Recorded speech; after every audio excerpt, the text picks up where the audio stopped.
orateurs des groupes. Et pour le groupe Renaissance, la parole est à Laurence Edel Grière. Merci, Monsieur le Président, Madame, Messieurs, coprésidente et co-rapporteurs.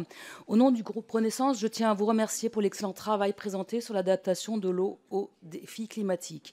Vous l'avez dit, la ressource en eau est aujourd'hui en péril. Au cours de l'été dernier, 1000 communes se sont trouvées en rupture d'eau. A l'inverse, depuis cet automne, nombre de territoires ont subi et subissent encore de fortes inondations. Si à l'heure actuelle, le volume des précipitations qui tombent sur le pays reste constant aux environs de 510 milliards de mètres cubes par an, ces épisodes sont plus concentrés sur l'automne et l'hiver.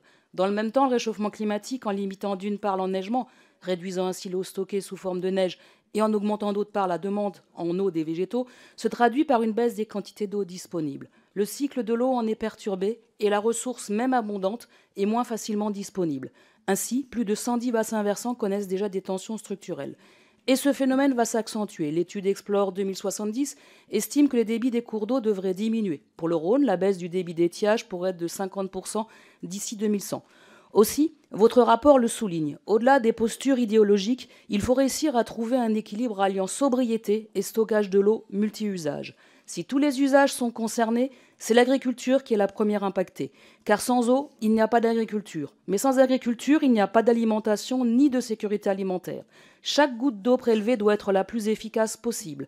Nos agriculteurs l'ont bien compris et agissent déjà en ce sens. Nous devons les accompagner pour aller vers encore plus de sobriété et faire de même pour tous les autres usages, tout en augmentant nos capacités de stockage et en valorisant les eaux non conventionnelles.